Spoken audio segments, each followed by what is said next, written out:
Ang huling pagtindig sa Thermopylae nang hinarap ng 300 Espartano ang isang imperyo.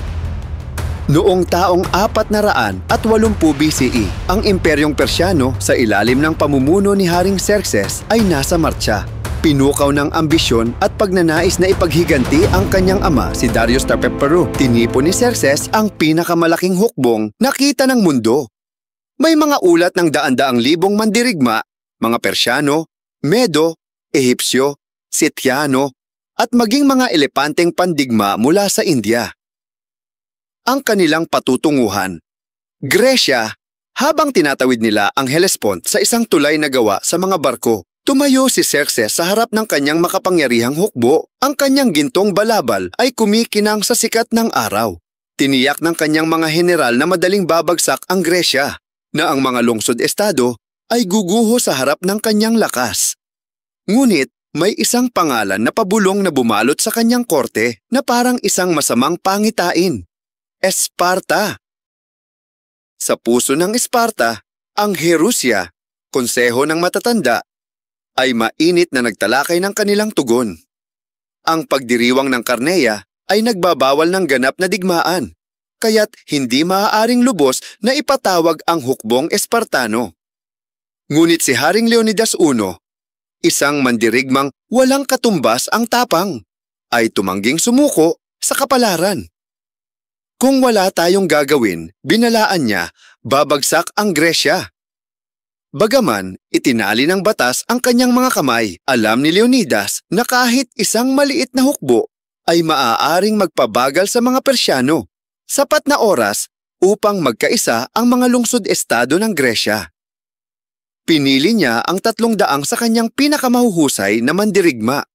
Hindi basta-bastang mga sundalo, kundi mga lalaking mayroon ng mga anak, upang matiyak na magpapatuloy ang kanilang mga lahi. Sila ay magmamartsa patungo sa Hilaga, hindi para sa tagumpay, kundi para sa walang hanggang kaluwalhatian. Hindi nag-iisa sina Leonidas at ang kanyang 300 Espartano. Sinamahan sila ng 700 Tespiano, 400 Tebano, at iba pang mga kaalyado, kaya't umabot sa humigit kumulang 7,000 ang kanilang bilang. Ang kanilang napiling larangan ng digmaan.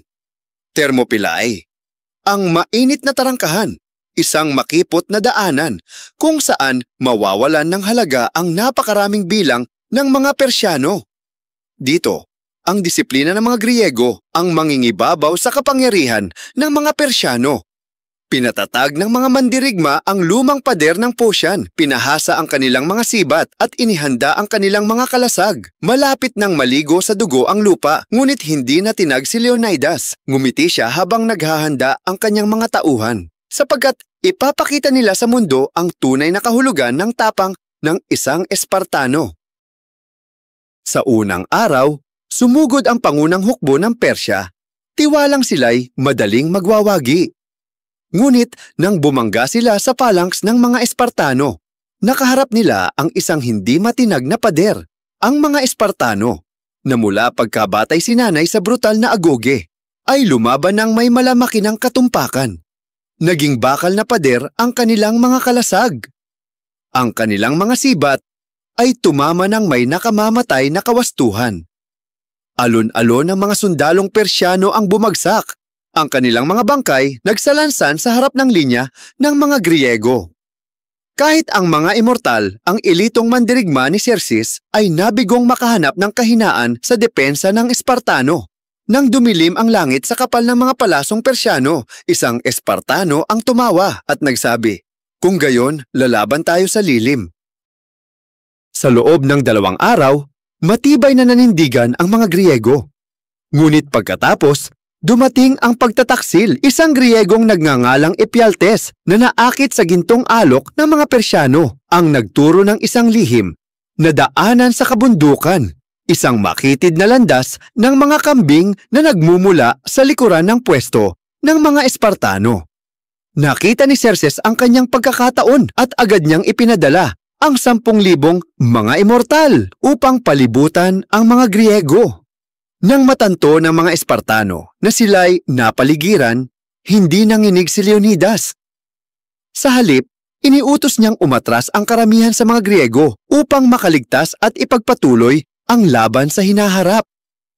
Ngunit siya at ang kanyang 300 Espartano, kasama ang 700 Tespiano at 400 Tebano, ay mananatili upang gawin ang kanilang huling pagtindig. Pagsapit ng 3 araw, lumaban ang mga Espartano hanggang sa kanilang huling hininga. Pinalibutan mula sa lahat ng panig. Tumanggi silang sumuko. Lumaban sila gamit ang kanilang mga kamay, mga sirang espada, at kahit ang kanilang mga ngipin. Isa-isa silang bumagsak hanggang sa kakaunti na lamang ang natira. Maging si Leonidas ay nalaglag. Ang kanyang katawan tinusok ng mga sibat ng Persya. Ngunit kahit matapos siyang bumagsak, nagpatuloy ang kanyang mga mandirigma sa pakikidigma. At nang bumuhos ang mga palasong Persyano, sa huling mga tagapagtanggol, ang kanilang sakripisyo ay naging alamat. Bagaman natalo, nagtagumpay ang mga Espartano. Ang kanilang sakripisyo ay nagpagising sa buong Gresya. Inspirado ng kanilang katapangan, nagkaisa ang mga Griego. Makalipas ang 1 taon sa labanan sa Plataya, nilupig ng hukbong Griego ang mga Persyano at tuluyang pinalaya sila mula sa kanilang lupain. Ang 300 Espartano at ang kanilang mga kaalyado ay bumagsak, ngunit hindi sila nakalimutan. Ngayon, may isang bantayog na nakatayo sa Thermopylae kung saan nakaukit ang mga salitang ito. Maglakbay ka, dayuhan, at ipagbigay alam sa Esparta na kami ay namatay dito bilang pagsunod sa kanilang batas.